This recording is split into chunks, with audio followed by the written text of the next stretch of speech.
नमस्कार दोस्तों, LT classes के इस नए वीडियो में आप सभी लोगों का स्वागत है। आज का टॉपिक है दांत के प्रकार। ठीक है, तो ये जो दांत के प्रकार है, पहली बात तो मैं आप लोगों को बता दूं, आरआरबी एनटीपीसी है, एनटीपीसी, ठीक है, और ग्रुप डी है, ग्रुप डी। इसके अलावा आप रेलवे का जो ग्रुप डी का एग्जाम होने वाला है एनटीपीसी का, या फिर बीपीएससी, इनके लिए तो ये क्वेश्चन, ये मतलब वीडियो बहुत ही इंपॉर्टेंट है। और सभी लोगों को मैं बता दूं दोस्त कि सामान्य विज्ञान के आप प्ले लिस्ट में जा कर के देखेंगे, सामान्य विज्ञान के नाम से एक प्ले लिस्ट है, उसमें कई वीडियोज पड़े हैं। वहाँ से अगर आप देखेंगे तो आपका सामान्य विज्ञान जो है वो काफ़ी अच्छा तैयार हो सकता है दोस्त। ठीक है, तो इसके बाद आते हैं सीधा इस वीडियो पर। तो दांत के प्रकार कितने होते हैं दोस्त? 4 प्रकार के दांत होते हैं। ठीक है, मनुष्य के जो दांत होते हैं 4 प्रकार के होते हैं। उनमें से एक है कृंतक या छेदक, इसे इंग्लिश में कहा जाता है इंसिसर। इसे, ये जो दांत होता है ये काटने वाला दांत होता है। ठीक है, जब आप किसी चीज़ को खाते हैं तो उसे काटता है ये।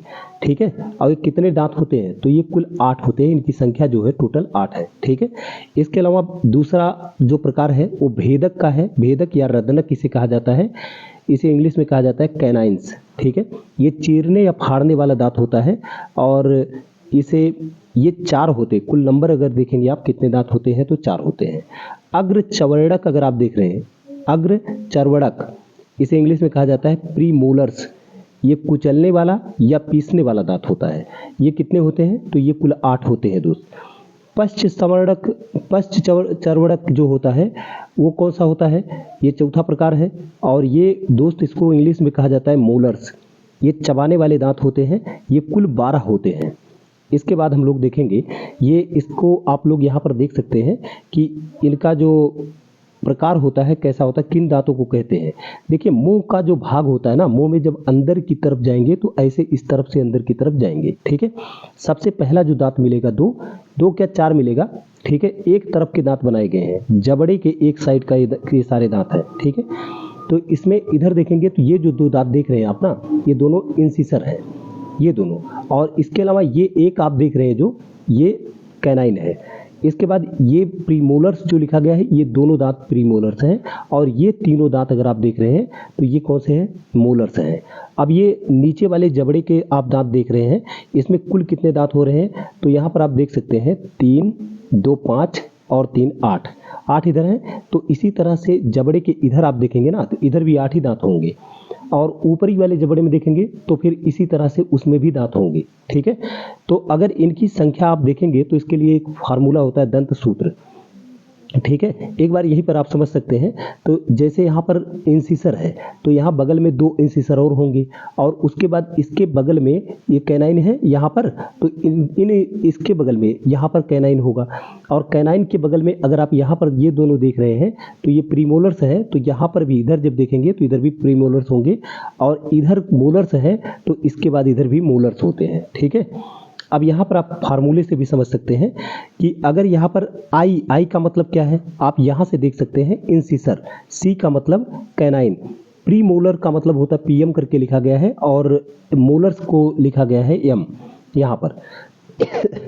तो इसमें आई का मतलब हो गया इंसिसर, और इसमें जो ये 2 को डिनोट किया गया है वो आई से डिनोट किया गया है, सी से डिनोट किया गया है 1 को, और पीएम से डिनोट किया गया है 2 को, एम से डिनोट किया गया है 3 को। मतलब ये ऊपरी वाले जबड़े के लिए है और ये निचले वाले जबड़े के लिए है। ठीक है, अब ये गुणे 2 क्यों है? इसका मतलब ये हुआ कि जो ये इंसिसर है, इस इंसिसर को जब 2 से आप गुणा करोगे तो कितना हो जाएगा? 2 गुणा 2 कितना हुआ? 4 हो गया भाई। इसके बाद प्लस, अब यहाँ पर एक है ये कैनाइन, और कैनाइन को 2 से गुणा करोगे आप, 1 को 2 से गुणा करोगे कितना हो गया? 2 हो गया। फिर प्लस ये जो 2 है प्रीमोलर्स, इसको 2 से गुणा करोगे तो कितना होगा? 4। यहाँ पर 3 है मोलर्स, इसको 2 से गुणा करोगे तो कितने हो जाएंगे? तो ये हो जाएगा 3 दूनी 6। अब टोटल कितना हुआ ये? 4, 4, 8, 8, 2, 10 और 6, 16। 16 दांत ऊपर वाले जबड़े में, और इसी तरह से 16 दांत नीचे वाले जबड़े में। टोटल कितना हो गया मेरे भाई? 32। ठीक है, ये वयस्क पुरुषों की बात है। अगर बच्चे हैं तो उनमें कुल 20 ही दांत होता है मेरे भाई। ठीक है, उनका फार्मूला क्या होता है? उनका फार्मूला होता है 2102, ठीक है। और वयस्कों का फार्मूला क्या है 2123, ठीक है। तो बच्चों वाला जो फार्मूला है इसमें भी देखो 2 से गुणा करोगे, इसको यहाँ पर गुणे 2 लिखा गया है, तो 2 से गुणा करोगे तो ये कितना हो गया 4। 1 को 2 से गुणा करोगे तो ये भी 2 हो गया। यहाँ पर 0 है तो इसका कुछ मतलब नहीं है, इसको 2 से गुणा करोगे तो ये भी 2 हो गया। तो 2 ये 4 और 4 8, 8 यहाँ पर हो गया और नीचे 8, टोटल कितना हो गया? नहीं, यहाँ पर 4 है दोस्त, ये 4 है और ये 4 8 हो गया और ये 2 10, ठीक है। तो नीचे भी 10 होगा और टोटल मिला करके हो जाएगा कितना 20। तो इस तरह से टोटल 20 दांत बच्चों में होते हैं। इसके बाद हमें समझना है दांत स्पेशली अगर देखा जाए 2 बार आते हैं, और पहले जो आते हैं वो होते हैं अस्थायी दांत, उन्हें कहा जाता है मिल्क टीथ, मतलब दूध के दांत, ठीक है। ये कितने होते हैं? ये 20 होते हैं, ठीक है। लगभग 8 महीने में ये दांत आना शुरू हो जाते हैं और कुछ ही महीनों में फिर ये टूट टाट के मतलब निकल जाते हैं। 14 साल के 12-13 साल के बच्चे होते हैं तो तब तक ये टूट के निकल जाते हैं, फिर धीरे धीरे अस्थायी दांत आने लगते हैं। ये टूट कर हटेंगे तो अस्थायी दांत आएंगे, इन्हें परमानेंट टीथ भी कहा जाता है। अब जब ये अस्थायी दांत आएंगे तब ये रहेंगे पूरे जीवन, है ना। अब यहाँ एक बात को समझना है, पूरे जीवन काल में टोटल कितने दांत आते हैं? तो मेरे भाई 20 तो ये हो गए और 32 ये हो गए, टोटल कितने आते हैं? 52। ये महत्वपूर्ण क्वेश्चन है पूरे जीवन काल में अगर देखा जाए, है ना। वैसे मनुष्य में कुल कितने दांत होते हैं? अगर वयस्क में आप देख रहे हो तो 32, अगर बच्चों में देख रहे हो आप तो 20, ठीक है। इसके बाद आगे आएंगे और आगे बढ़ेंगे। अक्कल दाढ़ एक दांत होता है जो एकदम अंदर का दांत होता है, आप लोग इसमें देख सकते हैं। यहाँ पर ये पीछे वाले जो दांत हैं इन्हें अक्कल दाढ़ कहा जाता है, ठीक है। तो ये जो अक्कल दाढ़ है इसे विजडम टीथ कहा जाता है इंग्लिश में, और ये अवशेषी अंग माना जाता है। इस बात को ध्यान रखना, महत्वपूर्ण क्वेश्चन बन सकता है ये, ठीक है।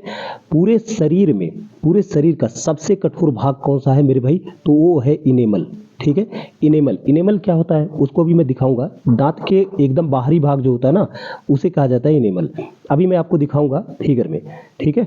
तो दांतों का जो बाहरी आवरण होता है उसे कहते हैं। और इसके अलावा ध्यान रखना है इनेमल किसका बना होता है मेरे भाई? तो कैल्शियम फास्फेट का बना होता है। कैल्शियम फास्फेट यानी CA3PO4 की होल ट्वाइस। और इसके अलावा कैल्शियम कार्बोनेट का बना होता है, तो CaCO3 इसका फार्मूला है, इससे बना होता है। इसके अलावा ये फ्लोरीन जो है, यहाँ पर ध्यान रखना है कि फ्लोरीन एक ऐसा तत्व है जो इसको दांत में अगर लग जाए तो दांत को खराब कर देता है, ठीक है। यहाँ पर थोड़ा गलती से ये मिस प्रिंट हुआ है, ठीक है। तो इसको ध्यान रखना है कि फ्लोरीन उसको खराब कर देता है दांतों को। इसके अलावा दूसरी बात को हम समझेंगे कि दांतों का अधिकतम भाग जो होता है ना वो डेंटाइन से बना होता है, ठीक है। इसके बाद हमें समझना है इस फिगर को। इस फिगर में देखेंगे आप, ये जो ऊपर वाला भाग है इसे कहा जाता है क्राउन, ये जो बीच वाला भाग है इसे कहा जाता है नेक, और ये नीचे वाला जो भाग है इसे कहते हैं रूट। इसके अलावा इसमें अगर देखेंगे आप तो ये जो बिल्कुल बीचों बीच पर यहाँ पर आप देख रहे हैं वेसल्स दिख रहे हैं ना, इन्हें नर्व एवं ब्लड वेसल कहा जाता है।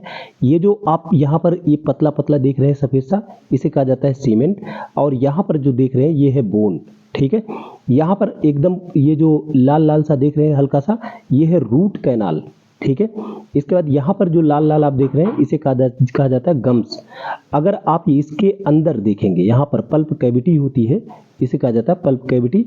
और अगर आप ये जो पीला सा देख रहे हैं इसको, है ना, ये क्या है? इसे कहा जाता है डेंटाइन, ठीक है।